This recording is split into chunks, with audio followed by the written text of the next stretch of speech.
Hey, welcome. Hey, I'm Steve Krenz for Guitar Gathering, and we're going to talk about hammer-ons and pull-offs and the amazing things that can be done with these great little tools and tricks that are part of guitar technique. So there's a PDF that goes along with this lesson, so you can look at the YouTube description down below, and that will get you to the PDF. So make sure you have that in front of you. Pause it if you need to. Make sure you have that out in front of you so you can understand what we're going for. All right, so take a look at the PDF. What we're talking about is these two techniques, hammer-ons, where you're hammering on one note,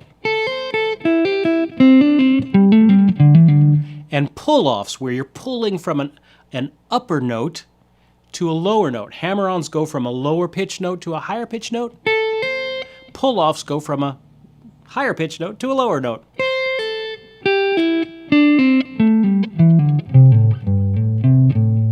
And you can combine these hammer-ons and pull-offs to create all kinds of wonderful effects in your playing. You can get a lot of speed with them.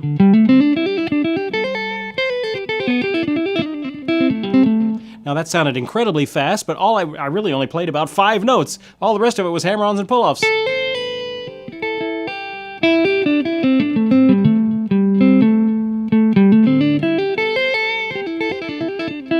All the rest of it was all that is hammer-on and pull-offs.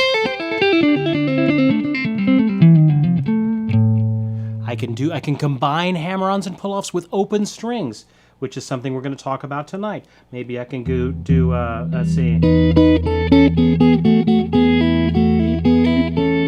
little pull-off to an open string.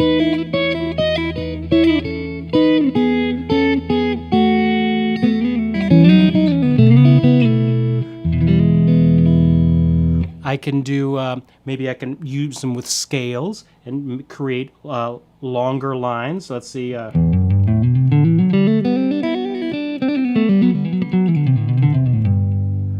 All those sorts of flourish. I can add them with chords.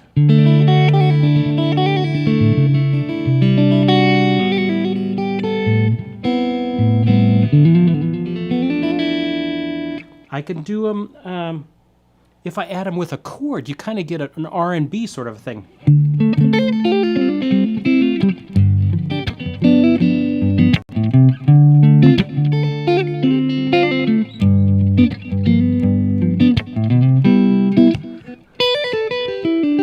I can add them with arpeggios. All this is hammer-ons and pull-offs. So that's what we're going to talk about. All right, so if you've got your guitar, let's take a look at the PDF and see if we can learn how to play these, and let me show you how to do it. It's a little tricky at first, but you can get it. You can get it. Don't let anything stop your guitar learning. All right, take a look at the first page. We're going to look at hammer-ons as single notes. Okay, so there's hammer-ons with chords. We're going to do hammer-ons with single notes first. All right, so here's the gig. If I go up to, let's say, the 5th fret, I got my first finger here, and I'm just going to hammer on from the first finger to the second. Now, I can't just set the second there. It doesn't work. I got to really hit it. Like a piano. You ever looked inside a piano? It's got those hammers that are hitting the string. That's exactly what we're doing here. So I can't just set it on there.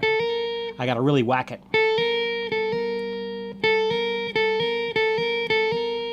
1 to 2. Okay, what if I looked at and I did it from the first finger to the 3rd finger on that first string?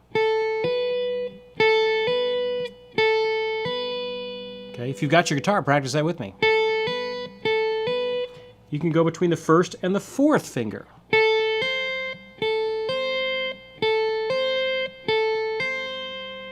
Okay, I can go, let's practice them on the next string now. As I go down in string, or down in pitch, but thicker strings, it's going to require a little bit more force to be able to do them. It helps when you're doing hammer-ons to have lighter strings, low action on your guitar. It's a little harder to do them on an acoustic than it would be on an electric. It's a little bit harder to do them on a nylon string than a steel string acoustic. So the instrument that you play really affects your ability to do them well. Let's go to the 2nd string. Let's go from 1 to 2. Really hit that 2nd string, or that 2nd finger, that 2nd note. Remember, hammer-ons are always ascending.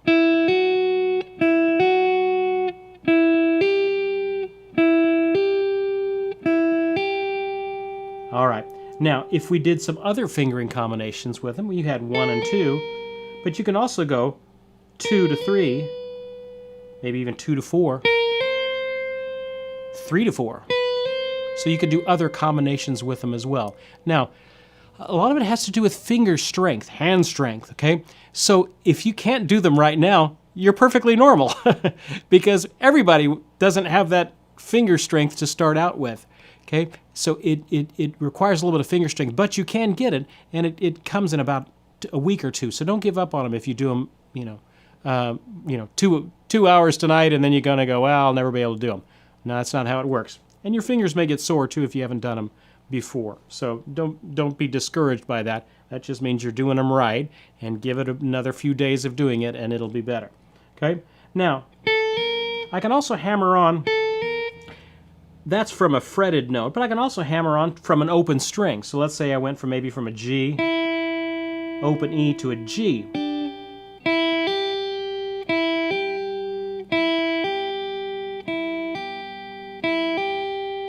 What if I went to an open E, or excuse me, open E to an A? So practice different combinations. What if I went from the open to the G to the A? You kind of get a little triplet going.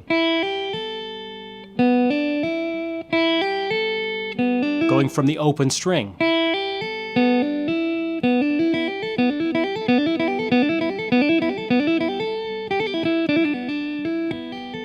Now, the second note is not going to be as loud as the first note, but the goal is to play it as forcefully as you can so that you can get the volume as close to the first volume as the picked note as possible. That's the gig. That's the idea. Okay, so flip over the page. That's basically number 1, page 1 there. On these examples, if you see the fingering notations, I usually put those in circles, notes that are in circles. So take a look at page 2. So what if I apply this to maybe a pentatonic scale? Okay, so let's say we're doing a pentatonic scale, maybe an E minor or a G major pentatonic, which is like this.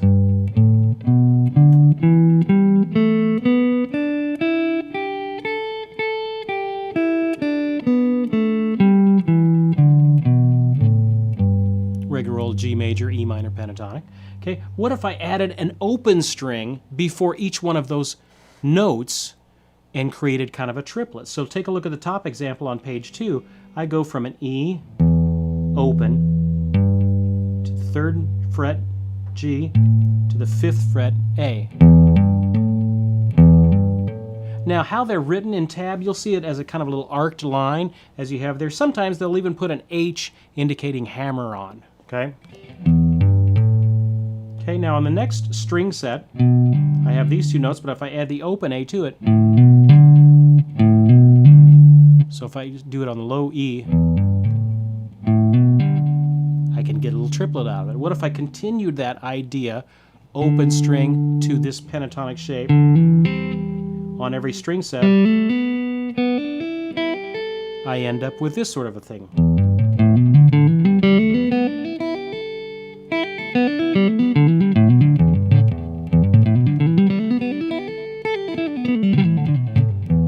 Okay, sounds very fast. Again, I can't play that fast. I can't pick that fast. Hammer-Ons allow you to go faster, to sound faster than you can actually pick. You'll find a lot of times we mistakenly think that speed is in our fretting hand. Or if I don't get my fretting hand to be faster, when actually when you get to a certain point, the speed problem switches here. You just can't pick fast enough.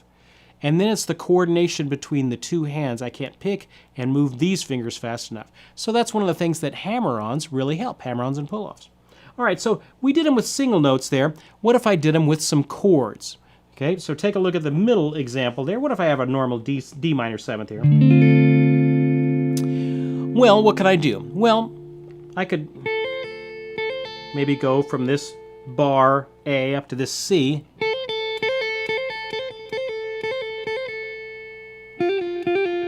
You know, I'm just basically kind of following the other notes in that scale.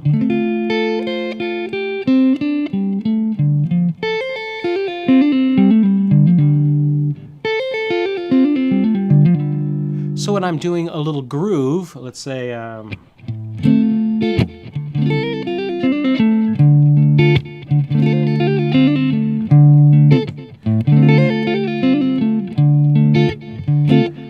turn on that track again if we can, and I'll play a little groove in A minor, and we'll see if I can do that same little minor thing and show you how we can incorporate these hammer-ons and pull-offs in a groove. So we'll just do this for a second. This is in A minor, so I'm going to do a little.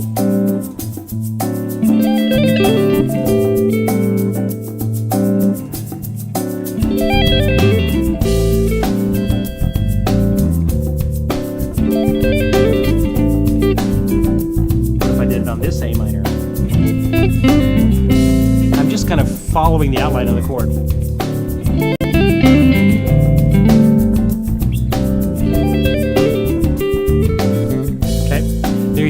Just some ideas. So that's a minor. That's a minor if I did it on a minor shape there. What if I did it on a G7 shape? Well, I could hammer on this second finger and kind of get a little bluesy sound. I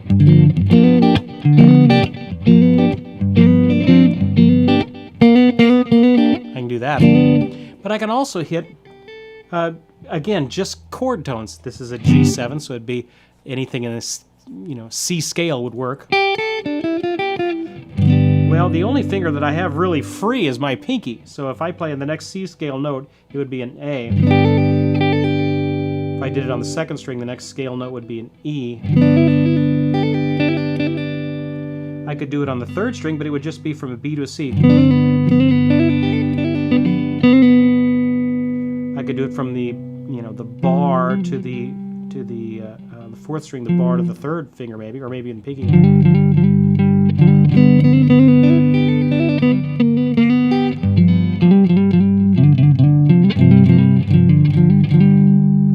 can get some great bluesy sounds that way by using some hammer-ons. All right, so that's the idea with some hammer-ons. Let's take a look, flip the coin, and let's look at the other side of that, which is pull-offs. Okay, hammer-ons are ascending. Okay, I use one note and then I hammer on the second pitch, ascending. If I did a pull-off, that goes down. So how a pull-off works, if I go back to my, let's see, my fifth position here, and I put my pinky on the first string at the 8th fret. Now, I'm going to pull off from here to here. Now, it's not just coming off. So the third finger already has to be in place. It's not just coming off, because that doesn't make hardly any sound. It's a little tug. I'm tugging down a little bit. So I'm not just pulling off. I'm not just coming off. I'm giving it a little tug. Let's do it between maybe fourth finger and the second finger.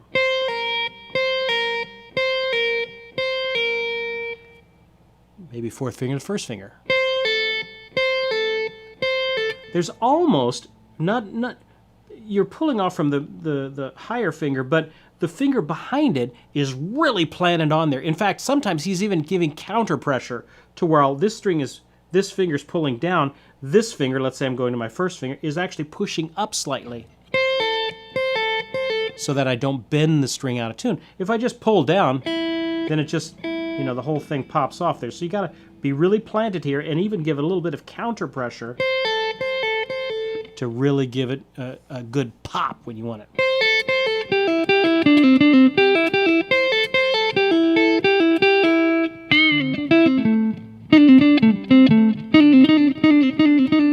A little pull off there.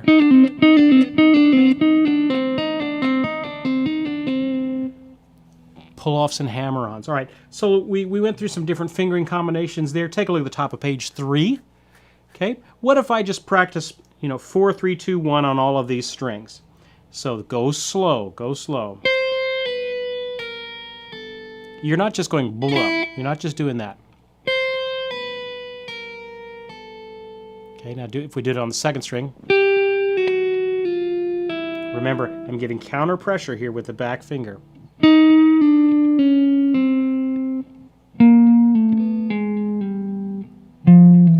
thicker string's going to be tougher to do. And they don't really sound as good when you get lower. It's a little bit easier to do them on the higher strings, and they're a little bit less muddy when you do them on the higher strings. Okay. What if we did middle of page 3? We did an E minor, back to our E minor pentatonic scale that we were doing.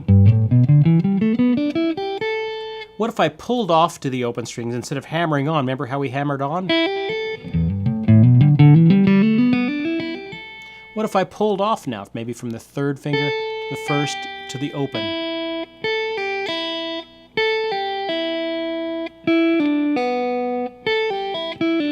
I'm just going from whatever the pentatonic shape is to the open string beneath it.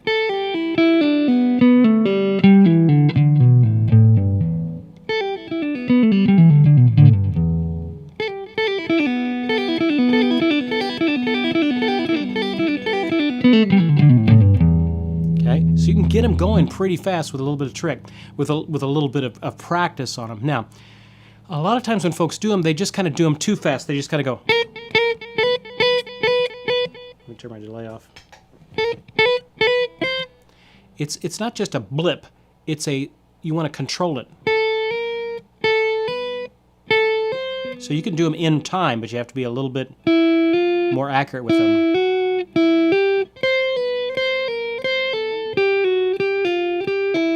Instead of just...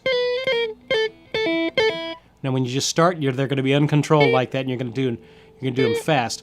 Try and slow them down and have them in control. All right, now all of that was kind of the preamble to what we're doing. All right, take a look at the bottom of page 3. Let's get into some fun stuff. Hammer-ons and pull-offs with open strings. Now we're going to get to some of the wonderful things that you can do, and there's a lot more. We're going to cover this maybe a week or two to cram in all of the things fun things that you can do with these hammer-ons and pull-offs.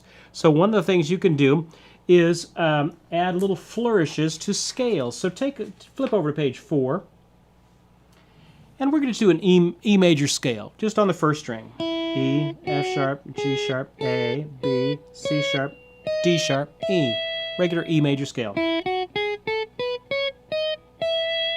Now, what if I did a little trill, a little back and forth to the next note up from all of these? So if I did it on the open string, it would be using a hammer-on. I don't care whether you use your 1st or your 2nd finger there, it doesn't matter. Now for the next one, I go from F sharp, well the next scale tone is a G sharp, so I'm going to go there.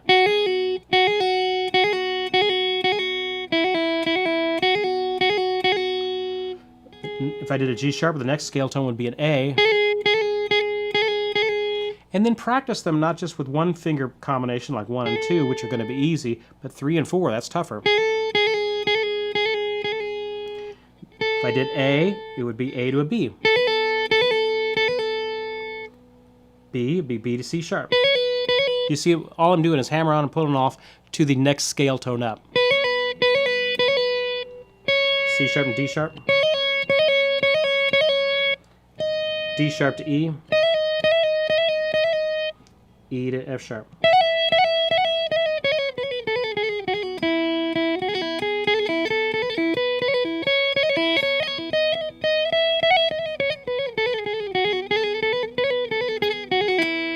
It adds a little bit of flourish to your playing. So if I'm playing a melody that's maybe...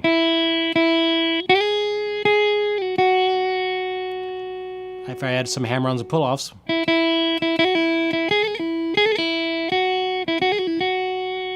They just add some little flourish that you can add. All I'm doing is going to the next scale tone up and doing a little hammer-on and pull-off.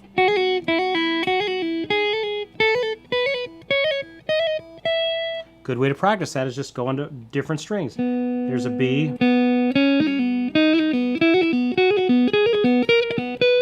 G. D.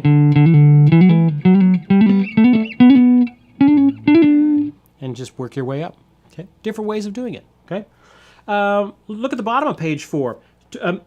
These little trills, I can add an open string to them. So instead of just going F sharp to G sharp, I can add an open string to it. So you end up with now a 4-note combination. F sharp, G sharp, hammer on, G sharp, F sharp, pull off, and then a pull off to the open string.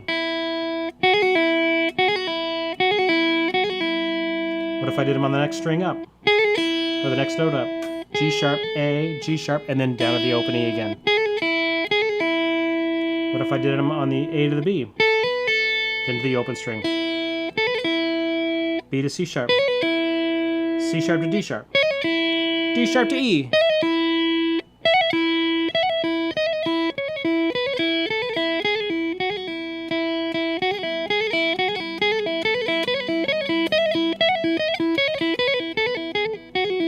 Takes a little bit of practice.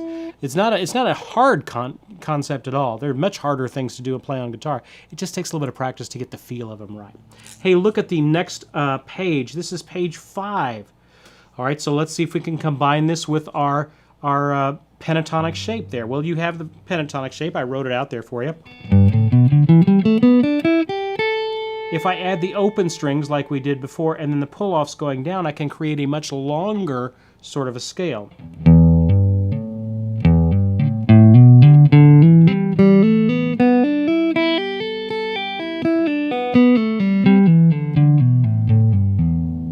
Okay, so just taking a regular pentatonic scale, I've created into a much more fast, flourishy sort of a thing. I can do it with the next pentatonic form up. Same concept, open, and then I do the pentatonic notes on that form. Open string to the pentatonic shape, and then back off.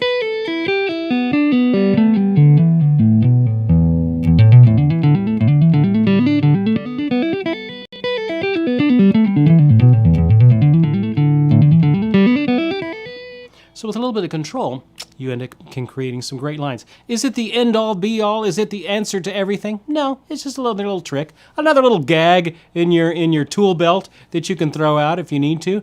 If you want to sound flashy or something like that, you can do pull these out. Okay.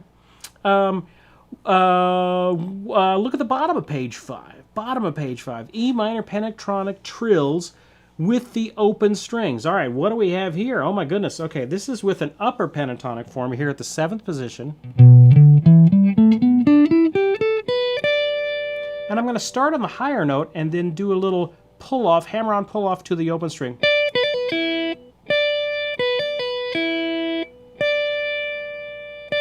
It's this same pentatonic form.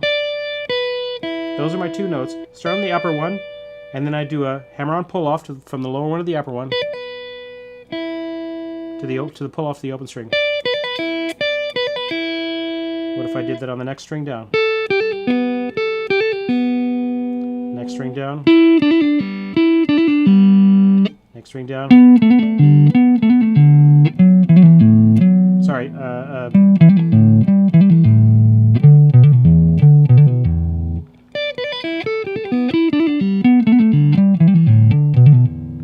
A rather wild sort of way to play it. It's just another trick, just another thing you can do. Let's see. You may be asking, when doing pull-offs, how do you get the string above it not to sound out? All right, so if I'm doing a pull-off, let's say on the 2nd string, how do I get the 1st string to not react, okay? Well, first of all, you can mute it, with your finger down here. That's one way to do it. So it's just not going to sound. Let's say if I did it on a lower string, maybe a G on the 4th string.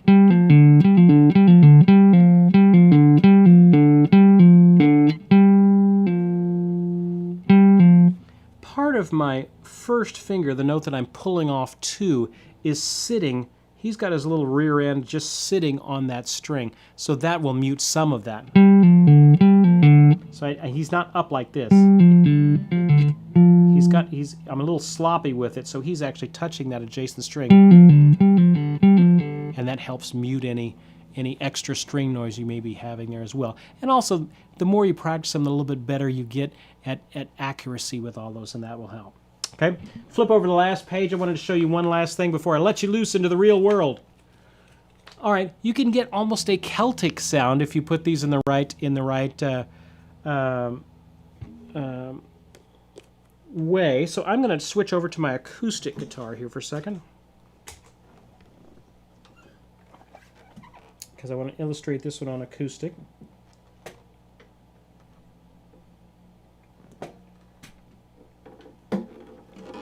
All right, so if I get my acoustic mic happening here. All right, so let's say I want to go for a kind of a Celtic sound. All right, well, I can do, let's say I'm in E major again. Let me get rid of my pick. Let's play this finger style, shall we? I'm hitting just the low E, and then it's an E major scale. E, F sharp, G sharp, A, B, C sharp, D sharp, E. We did that earlier. I'm starting on the upper note, and then I'm doing that same little trick we did in minor, but now it's in major, pulling off to the open string.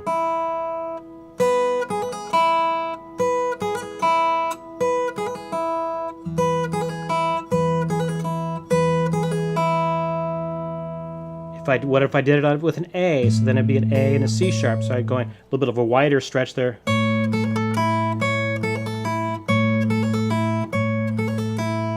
Back to E. I have a little song written out here, and I'm doing different combinations with the A and the B and the E major scale. So let me just play it for you.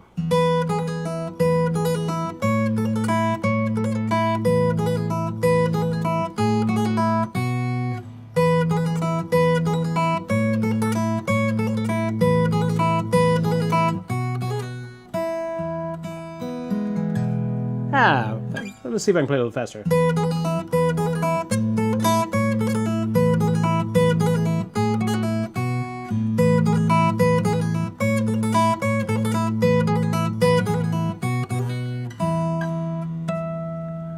All right, so just a little way to get some Celtic sounds, kind of like a bagpipe where they go in dub dub dub dub dub dub. Doing all these arpeggios and stuff, we can kind of fake that on guitar with some hammer-ons and pull-offs. Just a little creative Celtic way to play in hammer-ons and pull-offs. We're going to do a whole series of these lessons on hammer-ons and pull-offs, so I just kind of wanted to introduce the concept to you, give you some fun things to think about it. So keep up the good work in your playing. Don't give up if you try them, 5 minutes and then give up. No. This is about a 2-week skill, not a 5-minute skill. Okay, so just give it some time. Work on the technique, trying to get it slow and then fast. Be in control of it, and then you'll watch them blossom into your playing, and you're able to do things you never thought you could. Hey, I'm Steve Krenz for Guitar Gathering. Keep up the great work in your learning. We will see you next time.